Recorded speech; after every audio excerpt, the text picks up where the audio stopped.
स्तुति महिमा ईशु प्रभु जी गाते आते हैं तुझ पास जीवन जल के प्यास एक ही तो है आस जग निर्माता मुक्तिदाता जीवन जल देखा जीवन जल देखा जीवन जल देखा। प्रभु यीशु मसीह के पवित्र नाम पर प्रेम भरा नमस्कार। प्रभु की असीम करुणा से पिछले 5 साल से शुभ संदेश चैनल द्वारा प्रस्तुत किए इस जीवन जल कार्यक्रम में आपका स्वागत करते हैं। यह कार्यक्रम बहुत प्रियजनों के जीवन में प्रभु यीशु मसीह पर विश्वास करके उद्धार पाने और मसीह जीवन के लिए एक आशीष का कारण हो गया है। प्रभु की महिमा हो। परमेश्वर का वचन कहता है, क्या ही धन्य है हर एक जो यहोवा का भय मानता है और उसके मार्गों पर चलता है। यही इस जीवन जल कार्यक्रम का उद्देश्य है कि आप अपने परिवार के साथ परमेश्वर के वचन में सच्चाई का मार्ग एवं प्रभु यीशु मसीह पर विश्वास के द्वारा सच्चाई का जीवन अनुभव कर सके। आपके और आपके परिवार का उद्धार और आशीष का कारण ठहरे, यही हमारी प्रार्थना है। इस कार्यक्रम का लाभ उठाते हुए आप इस विषय में जरूर अपने पड़ोसी और प्रियजनों के सूचित करें। साथ ही कॉरेस्पॉन्डेंट के माध्यम द्वारा मराठी, हिंदी और अंग्रेजी भाषा में बाइबल का अध्ययन भी कर सकते हैं। प्रभु का वचन सुने और आशीष पाए। आमीन। जीवन जल कार्यक्रम देखने वाले सभी दर्शकों को जगत के उद्धारकर्ता प्रभु यीशु मसीह के पवित्र नाम में नमस्कार। यूहन्ना अध्याय 7 और पद 37 में पवित्र शास्त्र वचन में ऐसा लिखा हुआ है, यीशु ने लोगों को पुकार कर कहा, यदि कोई प्यासा हो तो मेरे पास आकर पिए। जो मुझ पर विश्वास करेगा उसके हृदय में से जीवन के जल की नदियाँ बह निकलेंगी। क्या आप जीवन में प्यासे हैं या सच्चाई की तलाश में हैं? प्रभु यीशु मसीह आपकी प्यास को बुझाना चाहते हैं, आपके सवालों के जवाब देना चाहते हैं। तो आइए आज परमेश्वर के संदेश को सुनने से पहले अपने मनों को तैयार करें और इस मधुर संगीत का आनंद उठाएं।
तू कर रहा है, यीशु वो देखता है, हर पल का तुझको इंसान, हर पल का तुझको इंसान, देना हिसाब होगा, इंसाफ का तराजू यीशु के हाथ होगा, खुल जाएंगी किताबें।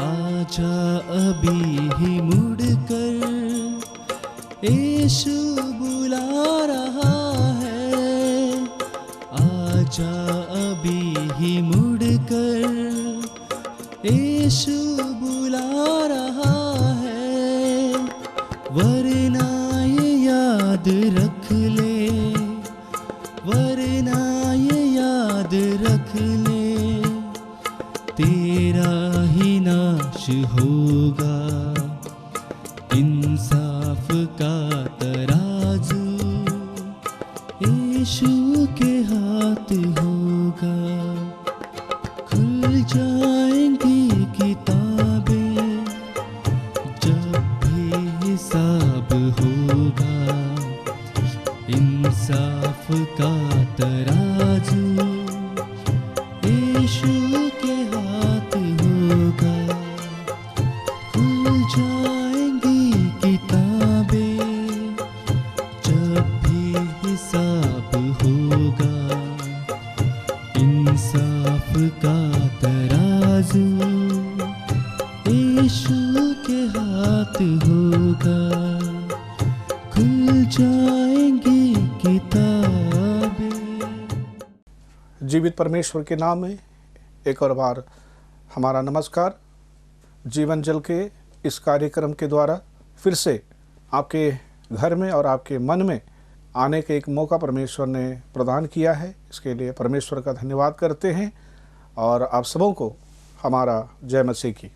परमेश्वर हमसे प्यार करते हैं और हम अपने बच्चों के शारीरिक आवश्यकताओं के प्रति कितना चिंता करते हैं, और वे जब सही से पढ़ाई नहीं करते हैं तो हमें काफ़ी चिंता हो जाती है। अगर वो भोजन सही से नहीं करने पर भी हमें चिंता हो जाती है, और यदि वे सही से दूसरों के साथ बात नहीं करते हैं या सही से अपना शारीरिक व्यायाम नहीं कर पाते हैं तो उनकी ज़िंदगी में हर क्षेत्र में हम ध्यान देते हैं और किसी प्रकार का कमी होने से हमें चिंता भी हो जाते हैं। याद रखिएगा, हमारा स्वर्गीय पिता परमेश्वर हमारे ज़िंदगी में हमारे शारीरिक आवश्यकताओं से भी ज़्यादा हमारा आत्मिक आवश्यकताओं के प्रति ज़्यादा चिंतित है। हमारा आत्मिक ज़िंदगी के प्रति वो ज़्यादा सोच रखने वाला परमेश्वर है। आज इस विषय को मैं आपके सामने एक व्यक्ति के द्वारा बताने के लिए चाहता हूँ।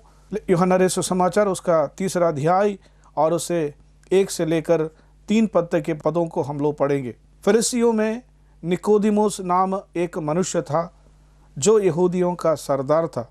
उसने रात को यीशु के पास आकर उसे कहा, हे रब्बी, हम जानते हैं कि तू परमेश्वर की ओर से गुरु होकर आया है, क्योंकि कोई इन चिन्हों को जो तू दिखाता है यदि परमेश्वर उसके साथ ना हो तो नहीं दिखा सकता।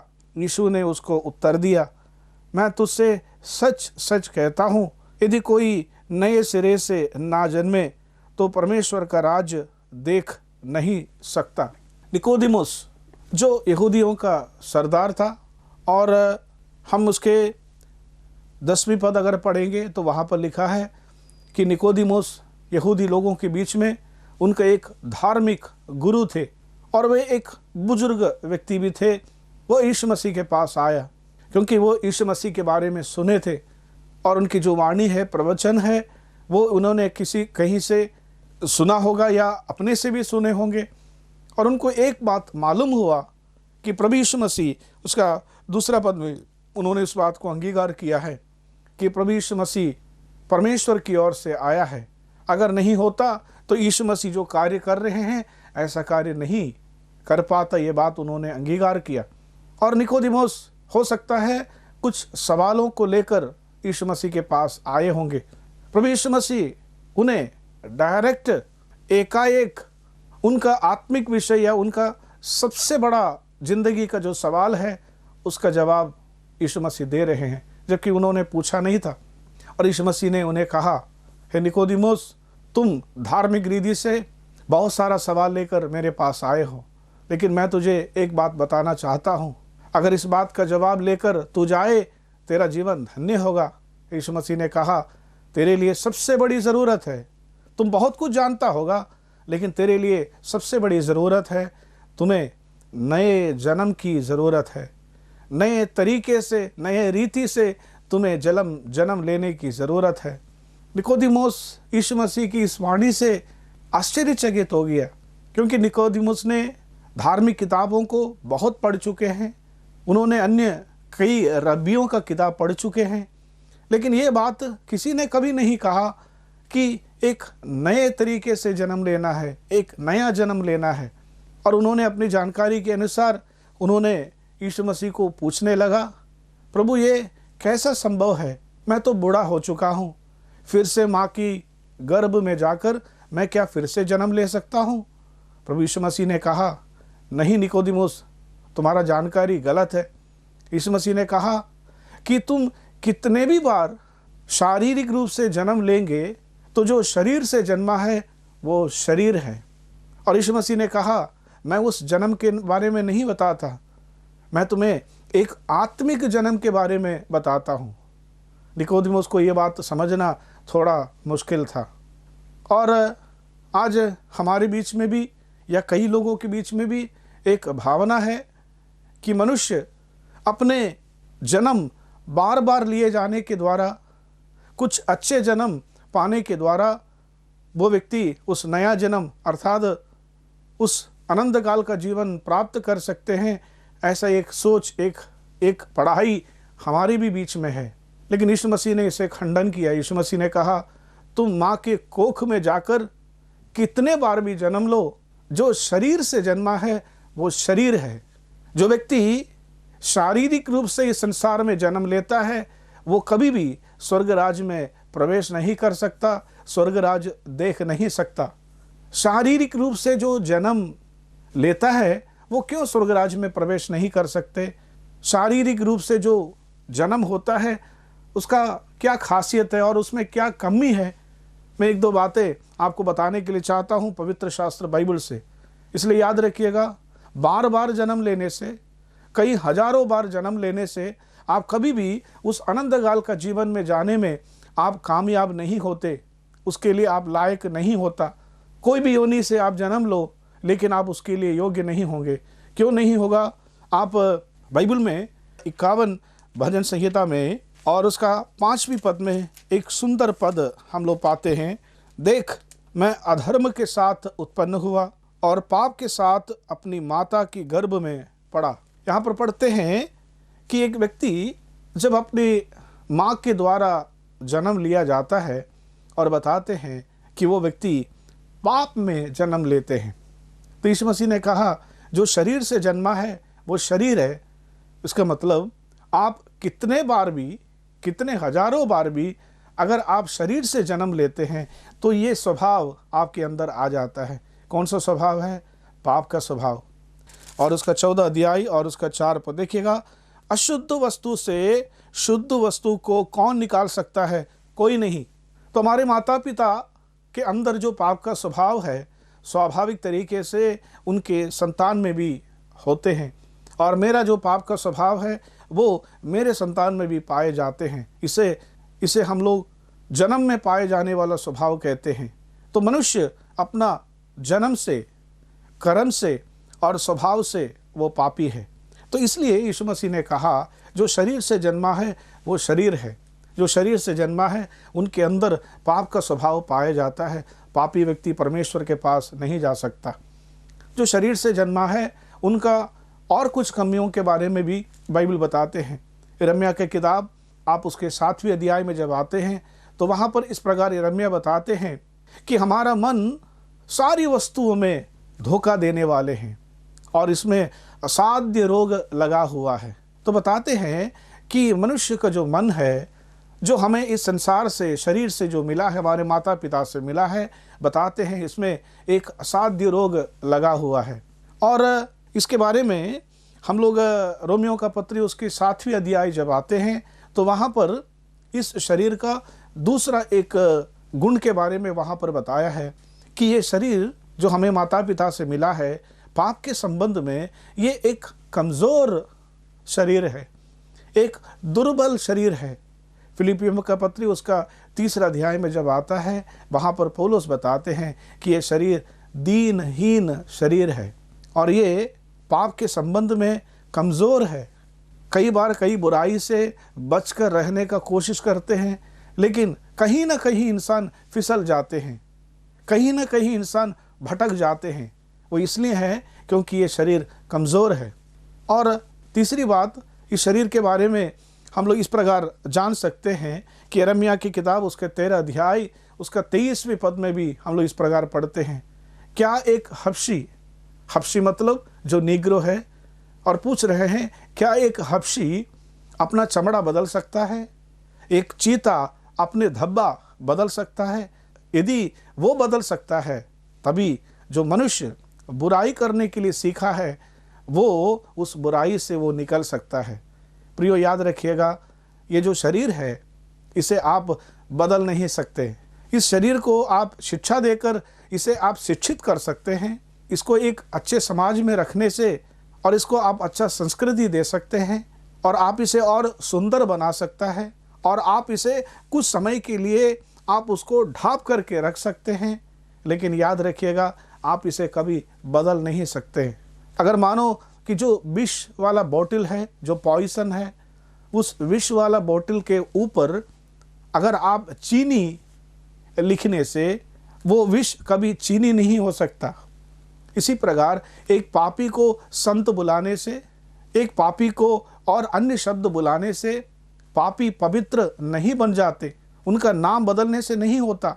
यीशु मसीह ने कुछ धार्मिक लोगों के बारे में इस प्रकार कहा, तुम कब्र हो, मतलब तुम बाहर से पेंट लगाकर तुम अपने आप को बाहर सुंदर दिखा रहे हो, लेकिन तुम्हारे अंदर सड़ा हुआ है। और इंसान भी इसी प्रकार है। और हम धार्मिक वेश पहनने से, अच्छे कपड़े पहनने से, अच्छा शिक्षा पाने से हमारा स्वभाव नहीं बदलता, और हमारे स्वभाव में उस असाध्य रोग लगा हुआ है। हमारे अंदर वो पाप का जो दब्बा है वो लगा हुआ है। और बताते हैं जो शरीर से जन्मा है वो शरीर है, ये भ्रष्ट है, ये पाप के अधीनता में जीवन बिताने वाला है, और इसे आप कभी बदल नहीं सकता।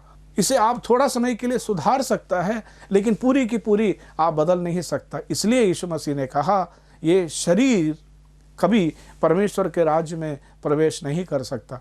और ये बात निकोदिमोस समझ नहीं पाया। और यीशु मसीह ने इस जन्म के बारे में कहा उसका 6 पद में, क्योंकि जो शरीर से जन्मा है वो शरीर है, पर जो आत्मा से जन्मा है वो आत्मा है। यीशु मसीह ने कहा तुम्हें ज़रूरत है एक आत्मिक जन्म लेना, आत्मा से जन्म लेना। और इस आत्मा का जन्म लेने की जो खासियत है उसके बारे में प्रभु यीशु मसीह ने नीचे आकर के उस बात को प्रभु यीशु मसीह ने बताया। और उसका 8 पद में हम लोग इस प्रकार पढ़ते हैं, हवा जिधर चाहती है उधर चलती है, और तू उसका शब्द सुनता है परंतु नहीं जानता कि वह कहाँ से आती है और किधर को जाती है। देखिएगा, शारीरिक जन्म आपको दिखाई देती है। एक घर में किसी का जन्म होता है तो लोगों को दिखाई देता, लेकिन आत्मिक जन्म ऐसा नहीं है।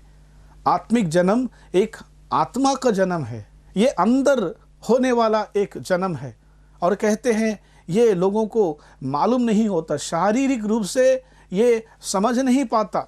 इसलिए यीशु मसीह ने कहा निकोदिमोस तुम इस बात को समझना बहुत ज़रूरी है। शरीर से जो जन्मा है वो शरीर है, आत्मा से जो आत्मा का जो जन्म है वो आत्मिक जन्म है। वो कैसे होता है, क्या होता है, आपको इस बात समझ में आना थोड़ा सा मुश्किल है। और ये जन्म मनुष्य को कैसे मिलता है, ये बात भी यीशु मसीह ने और नीचे वाले भाग में बताते हैं। आप देखिएगा, और उसका 13 से लेकर के हम लोग इस प्रकार पढ़ते हैं, ये आत्मिक जन्म मनुष्य को कैसे मिल सकता है। यूहन्ना रचित सुसमाचार 3 अध्याय 13 पद से, कोई स्वर्ग पर नहीं चढ़ा, केवल वही जो स्वर्ग से उतरा, अर्थात मनुष्य का पुत्र जो स्वर्ग में है।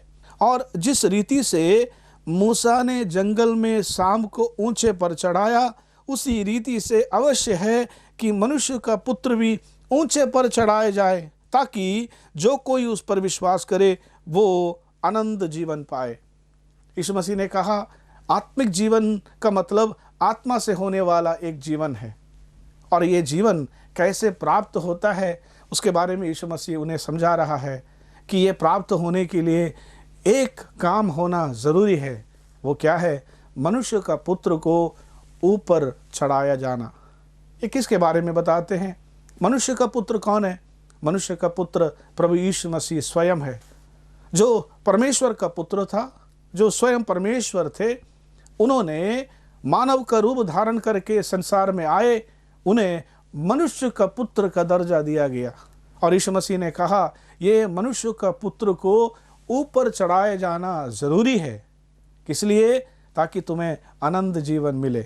क्या है ऊपर चढ़ाए जाना? वो यीशु मसीह का मृत्यु के बारे में प्रभु यीशु मसीह बता रहे हैं। यीशु मसीह और एक भाग में इस प्रकार बताया, अगर एक दाना जिंदा रहेगा तो उससे फल नहीं निकलेगा, तो एक दाना को मरना ज़रूरी है ताकि उसमें से फल निकले। प्रभु यीशु मसीह वही बात बता रहे थे। प्रभु यीशु मसीह बता रहा है कि तुम्हें अनंत जीवन मिलना है तो मुझे मरना ज़रूरी है, मुझे ऊपर चढ़ाए जाना ज़रूरी है। ये क्या है प्रियो? ऐसे क्योंकि बाइबल बताती है मनुष्य का जो शारीरिक जन्म है उसमें एक बहुत बड़ी समस्या है। वो है उनके अंदर रहने वाला पाप, उस शरीर में पाए जाने वाला उस असाध्य रोग। इसलिए प्रभु यीशु मसीह को क्रूस पर चढ़ना पड़ा ताकि आपके पाप की जो धब्बा है, आपके अंदर रहने वाले जो असाध्य रोग है, उससे यीशु मसीह आपको छुटकारा दे सके। वो कैसे हुआ?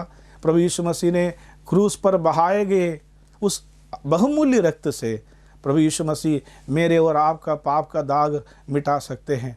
पहला यूहन्ना 1 अध्याय में जब आता है, वहाँ पर साफ तरीके से इस बात को बताया है, प्रभु यीशु मसीह का लहू मुझे और आपको हमारे पापों से शुद्ध कर सकते हैं। हमारा जो पाप का दाग है उसे पूरी की पूरी यीशु मसीह मिटा सकते हैं। तो प्रभु यीशु मसीह पर विश्वास करने के द्वारा यीशु मसीह क्रूस पर जो काम आपके लिए किया, आपके पापों के लिए जब उन्होंने मारा और गाड़ा गया और जी उठा, जब इस बात पर आप विश्वास करते हैं, आज से 2000 साल पहले यीशु मसीह का जो मृत्यु का फ़ायदा है वो आपका जीवन में आ जाते हैं। बाइबल ये बताते हैं कि परमेश्वर ने जगत से ऐसा प्रेम किया कि उसने अपना इकलौता पुत्र दे दिया, ताकि जो कोई उस पर विश्वास करे वो नाश ना हो परंतु अनंत जीवन पाए। और तीसरी बात इस आत्मिक जीवन के बारे में हम उसके 15वें पद में पढ़ते हैं, ये आत्मिक जीवन आपको और मुझे कैसे मिलता है? ताकि जो कोई उस पर विश्वास करे वो अनंत जीवन पाए।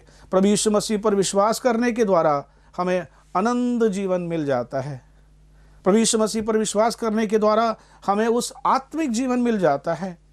प्रभु यीशु मसीह पर विश्वास करने के द्वारा हमें उस ईश्वरीय स्वभाव मिल जाती है। यूहन्ना रचित सुसमाचार 1 अध्याय में भी हम इस बात को पढ़ते हैं, जितनों ने यीशु मसीह को ग्रहण किया उन्हें परमेश्वर का संतान होने का अधिकार दिया। प्रियो, आपको एक नया जन्म मिल जाता है। ये बाहर से दिखाई नहीं देता, क्योंकि ये शारीरिक जन्म नहीं है, परंतु ये एक आत्मिक जन्म है। हमारा आत्मा जो मरा हुआ है वो जिलाया जाता है और स्वर्ग जाने के लिए वो आत्मा तैयार हो जाता है, वो आत्मा लायक बन जाते हैं, क्योंकि ये आत्मा को प्रभु यीशु मसीह अपने लहू के द्वारा साफ किए जाते हैं। जब आप एक दिन इस संसार को छोड़ देंगे, आपका जो शरीर है वो मट्टी में मिल जाएगा, लेकिन आत्मा जो यीशु मसीह के लहू के द्वारा साफ किया गया है वो यीशु मसीह के साथ स्वर्ग जाएंगे। प्रियो, याद रखने वाली बात है, प्रभु यीशु मसीह ने निकोदेमुस को बताया कि जब तक तुम नए सिरे से जन्म नहीं लेंगे तुम स्वर्ग नहीं जा सकता। प्रियो, प्रभु यीशु मसीह आज के संदेश के द्वारा आपको बताना चाहते हैं, प्रियो, आपका विश्वास चाहे कुछ भी हो, लेकिन एक बात आप याद रखिएगा, आपने संसार में अपने माता पिता के द्वारा जो जन्म लेकर संसार में आए, इस शरीर के साथ आप स्वर्ग नहीं जा सकता, क्योंकि शरीर में पाप का अंश है। प्रभु यीशु मसीह आपके पापों को क्षमा करना चाहते हैं, आपको एक नया जीवन प्रदान करना चाहते हैं, और इसके लिए यीशु मसीह ने अपना जीवन मेरे और आपके लिए दे दिया। हमारे पापों को अपने ऊपर लेकर अपने जान को कुर्बानी के तौर पर दे दिया। उन पर विश्वास करने के द्वारा एक शाश्वत जीवन, एक आनंद जीवन, मृत्यु से पार होकर जाने वाले एक जीवन आप और हम हासिल कर सकते हैं। हमें केवल इतना करना है, यीशु मसीह पर विश्वास करना है, प्रभु यीशु मसीह पर अपना ईमान को डालना है। कितना सरल रास्ता है। बाइबल बताते हैं परमेश्वर को ये भाया है कि हम उसकी संतान कहलाए। परमेश्वर ने हमसे ये प्रेम किया है कि हमें उस आनंद जीवन मुफ्त में और दान में प्रदान करे। आपको 1 रुपये की ज़रूरत नहीं है, तो आइए अपने जीवन को समर्पण करें और इस आनंद जीवन को जो मुफ्त में देने वाला, दान में देने वाला, इस आनंद जीवन को ग्रहण करें। परमेश्वर आपको सहायता करे। आइए हम लोग प्रार्थना करेंगे। स्वर्गीय पिता, आज का वचन के लिए हम आपका धन्यवाद करते हैं। प्रभु जी, हमने इस बात को जाना, हमारा शारीरिक जन्म से हम स्वर्ग नहीं जा सकता, और यीशु मसीह आप हमें आत्मिक जन्म देना चाहते हैं, जो मुफ्त में कालवरी सूली पर आप अपना जान देने के द्वारा ये हमें प्राप्त होती है। हम आप पर विश्वास करते हैं। हमें भी प्रभु इस आनंद जीवन प्रदान करें। मृत्यु से पार होकर उस जीवन में प्रवेश करने के लिए आप हमारी सहायता कर। आज के वचन के लिए धन्यवाद प्रभु यीशु मसीह के नाम में मांगते हैं। सुनिए और ग्रहण कीजिए। आमीन, आमीन। और आशा है कि आपके आज के वचन के द्वारा परमेश्वर आपसे बात किए हैं। परमेश्वर आप सबों को आशीष दे। अगर परमेश्वर ने इन वचनों के द्वारा आपसे बात की है और आप इस विषय पर अधिक जानकारी प्राप्त करना चाहते हैं या किसी भी प्रार्थना के विषय को बांटना चाहते हैं, तो निस्संदेह हमसे संपर्क करें। हमारा पता Jeevan Jal Navbhavna building 422 SVS road, post box number 19161, Prabha Devi, Mumbai 400025। प्रार्थना एवं मुफ्त बाइबल करस्पॉन्डेंस कोर्स के लिए हमें संपर्क करें। अपना नाम और पूरा पता तुरंत SMS करें। Mobile number 7710651115, landline number 02224221842, email ID gospelbroadcast@yahoo.com, web address www.lwgb.org, YouTube address Jeevanjal TV@YouTube।